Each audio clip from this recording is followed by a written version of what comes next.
Hello, believers, non-believers, and everyone in between. You're listening to Stories with Sapphire. I am Sapphire Sandalo. Now get cozy and open your mind because it's story time.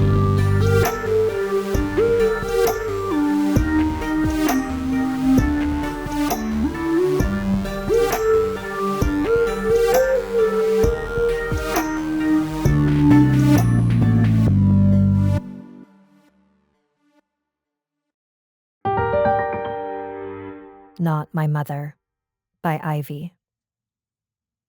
About 3 years ago, I was going through a really rough mental health patch. I don't want to get into detail about it, but there was some stuff happening in my life that was filling me with this incessant stress and anxiety. It drained the life out of me. As a result, I was suffering from some of the worst insomnia I have ever experienced. My sleep, or lack thereof, was plagued by these horrible nightmares. The nightmares had been ongoing for about 2 months before I started experiencing sleep paralysis. For anyone who has never experienced it, I hope you never do. It is truly one of the most horrifying things the body does to itself. Your body allows your eyes to flutter open as if you're waking up, but that's it. Nothing else moves. During an episode, you experience a complete loss of muscle control. You're immobile. And that's just the beginning of the horror. A few minutes into the episode, you start to hallucinate. Your mind conjures up frightening, ghastly things. It's hard to accurately describe it to someone who has never gone through it. There's one specific episode that I will never be able to wipe from my memory. My mom and I were sitting at the dinner table. She was eating her dinner, but I hadn't touched my plate. "Do you want something else? I could make you soup," she said. "No," I responded curtly. She sighed. I could tell that she had been frustrated with me lately. The lack of sleep had made me more irritable than usual. My mom has always been kind and generous, but I was clearly testing her patience. I just couldn't stand her doting on me like I was a helpless little kid, not a high school senior about to head off to college. "Okay, I can make something else." "No, I'm going to bed." I could hear my mom sigh again as I sluggishly trudged to my bedroom and slipped into bed. My heavy eyelids shut pretty quickly. And then they shot back open. I was in my bed, in my room, staring up at the ceiling in the same position I had fallen asleep in. This time, however, it was dark, aside from the hallway light that leaked under my door. Great. I woke up in the middle of the night again. I went to sit up, and that's when a sense of panic engulfed my body within a matter of seconds. I couldn't move. My eyes darted up and down, side to side, internally screaming at myself to move. Move something, anything. I couldn't. My body was stuck in the same position on the bed. It was getting a lot harder to breathe. There was this pressure on my chest. It felt as though I was being slowly suffocated. In my state of panic, my eyes shot back to my door. The doorknob started to turn before the door was gently pushed open. A woman walked in, gently closing it behind her. It was my mom, only the longer I looked at her, the more I realized that something was wrong. She was a lot taller, startlingly taller, thinner too. Her smile was wider and her mouth was filled with too many teeth. Her features were sharper. Her eyes were the most chilling. There were no whites. Whatever this was, it was not my mother.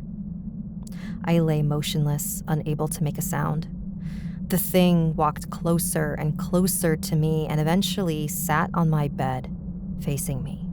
It stared at me for a moment before it stroked my foot gently.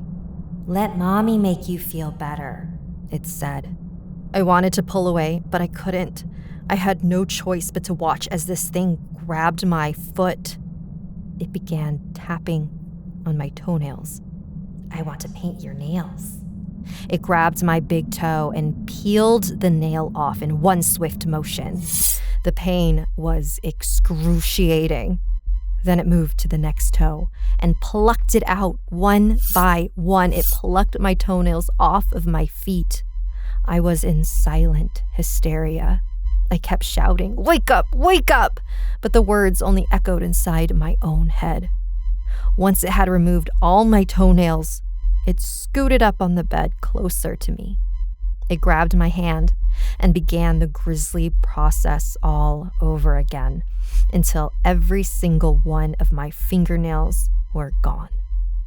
The thing then placed its excuse for a finger on top of my empty nail beds and pressed down hard, causing the blood to gush out at a quicker pace. It then showed me my own hand and said, "Look at the pretty red nails." The pressure on my chest was immense, and there was a splitting panging in my head.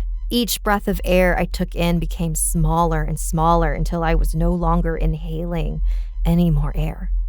Then, I jolted awake with a gasp. Awake for real this time. Everything was normal again in my room. I let out an audible cry and began sobbing inconsolably. My mom, the real one, burst into my room. But at the time, I didn't trust that she was who she was. The second my mom got close to me, I pushed her back with my foot. "What was that for?" she exclaimed. "Please don't hurt me. Please don't hurt me." I sobbed. "What? Why would I ever hurt you?" she asked, completely flabbergasted. I couldn't articulate what had happened. All I could do was scream at my mother to get out.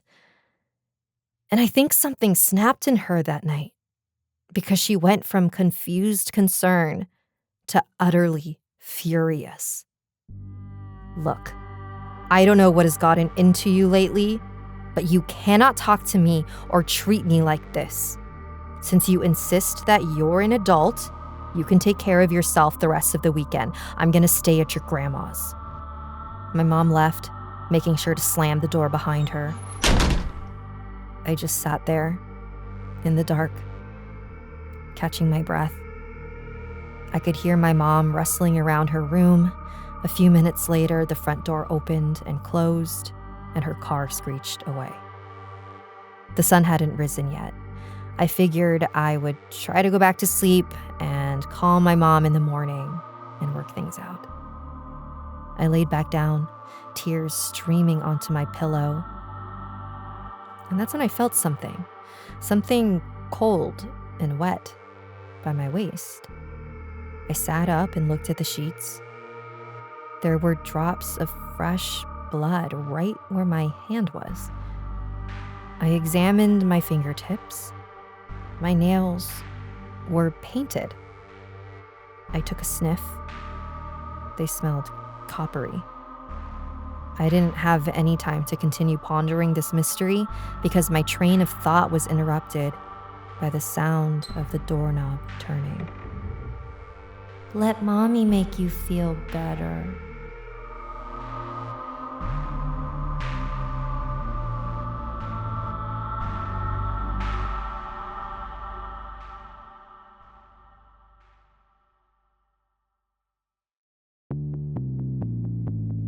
Thanks for joining me today. Stories have been edited for content and clarity. And did you know that I offer bone and tarot readings? You can schedule a session at StoriesWithSapphire.com. Salamat and good night.